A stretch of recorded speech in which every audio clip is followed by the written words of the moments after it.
2019년 런던 필립스 저녁 경매장. 당시 브렉시트 여파로 런던 미술시장은 최악의 상황에 놓여 있었습니다. 이전의 경매에서도 유명 작가들의 작품이 줄줄이 유찰되면서 오늘 세일마저 흥행에 실패한다면 필립스의 자존심은 완전히 무너질 상황. 하지만 그때 등장한 작품은 경매 무대를 한 번도 밟아본 적이 없던 47년 묵은 초상화였습니다. 알렉스 카츠의 1972년작 블루 엄브렐라 1. 이 작품까지 낙찰에 실패한다면 작가의 시장 가치 역시 크게 흔들리게 됩니다. 모든 시선이 이 그림에 쏠린 가운데 경매가 시작됐습니다. 80파운드 드립니다. 90만, 100만, 150만 계속 갑니다. 입찰이 불타오르듯 경쟁에 돌입했고 결과는 모두의 예상을 뛰어넘는 340만 파운드, 하나로 63억 원. 알렉스 카츠 경매 최고가 신기록. 이 한 방으로 경매장은 열광의 환호성으로 가득 찼습니다. 아트넷은 이를 브렉시트 공포를 단숨에 날려버린 세일이라 평했죠. 평면의 거장을 넘어 경매장의 슈퍼스타가 된 알렉스 카츠. 물론 지금이야 카츠는 레전드 오브 전설의 반열에 올랐지만 젊었을 적엔 아무도 관심을 주지 않아 작품을 쓰레기통에 버렸던 작가였습니다. 오늘 소개해드릴 작가는 뉴욕 현대회화의 아이콘 알렉스 카츠입니다. 보시는 그림은 1982년작 에이다 앤 루이스. 옆모습만으로도 인물들의 시크한 분위기가 폭발하죠. 배경은 텅 빈 파란색, 얼굴엔 그림자 한없이 납작한데 그런데 이상하게도 눈길이 확 꽂히는 이 느낌. 비결은 바로 간결한 선과 면. 단순한 색면만으로 인물의 기운을 통째로 잡아내는 게 카츠 그림의 핵심 매력이거든요.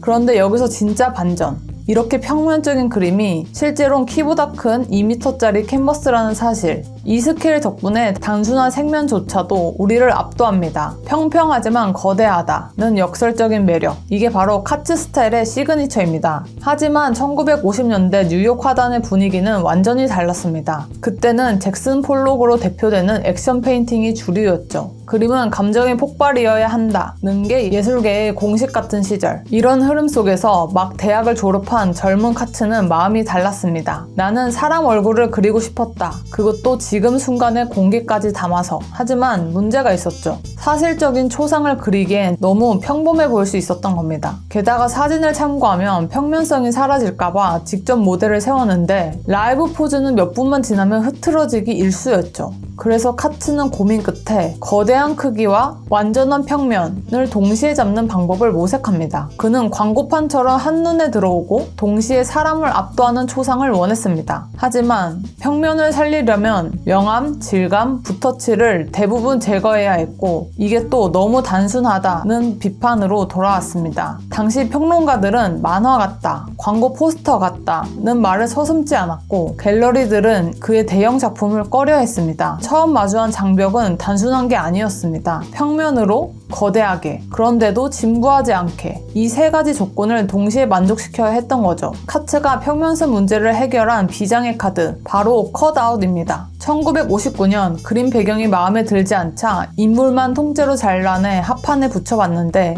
그 우연이 시리즈로 발전해버립니다. 결과는 그림이면서 조각인 이른바 평면 조각의 탄생. 2m 넘는 크기의 인물이 전시장 바닥에 서 있는 모습은 마치 진짜 사람처럼 보입니다. 가까이서 보면 얇은 판, 옆으로 돌면 두께 3cm, 멀리선 착각할 만큼 실감나는 인물. 2D와 3D의 경계를 넘나드는 카츠만의 재료 반전이었습니다. 카츠는 하나의 난제를 풀기 위해 스케치, 카툰, 대형 캔버스라는 3단계 속공 프로세스를 만들어냅니다. 첫째, 현장 스케치. 모델 앞에서 단 90분 30x40cm 마소나이트 보드에 빠르게 유화를 그려냅니다. 왜냐고요? 첫 터치가 가장 살아있다는 게 그의 철학이거든요. 둘째, 카툰 단계. 연필과 목탄으로 드로잉을 완성한 뒤 오버헤드 프로젝트로 대형 캔버스에 투사합니다. 펑스라는 점선 도안에 분말 안료를 두드려 윤곽선을 찍어내면 마치 빌보드처럼 거대한 초상이 탄생하죠. 셋째, 색면 원테이크. 전날 미리 색을 대량으로 혼합해두고 폭 10cm짜리 공업용 붓으로 하루 6-7시간 동안 한 번에 칠해버립니다. 포인트는 단 하나. 모든 면을 젖은 상태로 마무리해서 경계선이 뭉개지지 않도록 않도록 하는 것. 이 방식 덕분에 붓터치 없이 평평한 색면을 유지하고도 대형 스케일의 압도감을 살릴 수 있었죠. 카츠는 이렇게 말합니다.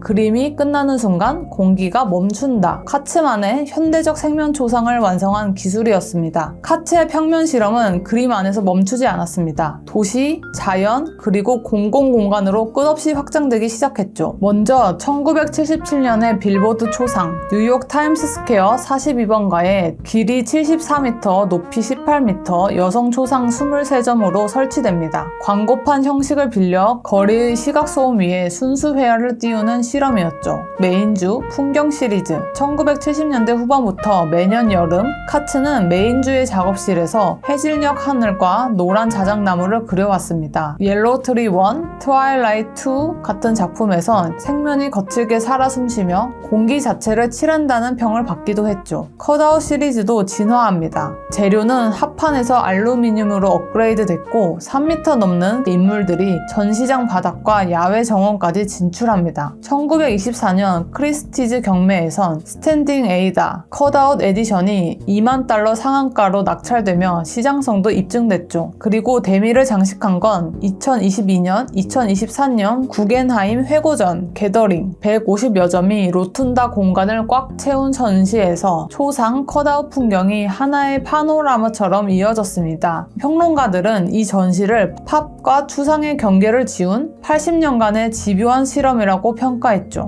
요약하자면 단색 평면, 거대한 스케일이라는 무기를 들고 초상부터 풍경, 공공미술까지 알렉스 카츠는 자신만의 확장 우주를 만들어냈습니다. 카츠 작품, 과연 지금 사도 괜찮을까요? 데이터로 보면 답은 예입니다. 경매 지표는 안정적인 우상향을 그리고 있거든요. 에이다 연작 중 하나인 더 레드 밴드는 2020년 소더비 뉴욕에서 $310만, 이스트 인테리어는 2022년 같은 곳에서 $250만 낙찰되며 카츠 시장 상위권을 채우고 있죠. 그렇다고 고가 작품만 있는 건 아닙니다. 2024년 온라인 세일에선 조1이 추정가의 3-4배인 $14만 2천 낙찰되는 등 $10만 대 소품값 하나도 치열한 경쟁률을 보여주고 있어요. 왜 지금 카츠를 주목해야 할까요? 첫 번째, 시소성. 카츠는 현재 90대지만 대형 평면 조각은 1년에 10점도 나오지 않습니다. 두 번째, 인지도와 접근성. 납작한 인물, 강렬한 색감은 초보 컬렉터도 팝아트처럼 쉽게 즐길 수 있어요. 세 번째, 기관 신뢰. 2022년, 23년 구겐하임 회고전, 2023년 메인주 현대미술관 풍경전 등 주요 기관의 전시가 이어지고 있습니다. 투자 포인트. 70에서 80년대 에이다 초상이나 메인주 풍경 시리즈는 거래량이 적어 프리미엄이 붙고 1990년대 이후 컷아웃 작품은 설치 효과로 인테리어 수요가 높습니다. 컬러가 선명하고 배경이 단색일수록 가격대가 강세라는 점도 꼭 체크하세요. 결론입니다. 카츠는 단 한 면의 색으로 공간의 공기까지 바꿔놓았습니다. 이제 당신의 차례입니다. 당신의 벽엔 어떤 색, 어떤 얼굴이 하루의 기류를 바꿔줄까요? 시선이 머무는 순간 마음의 온도는 달라집니다. 어떤 빛에 끌리는지, 어떤 감도를 좋아하는지 그걸 알아가는 게 콜렉터의 시작이에요. 더 많은 이야기는 영상 하단의 고정 댓글에서 확인해주세요. 시청해주셔서 감사합니다. 모두 행복한 하루 되세요.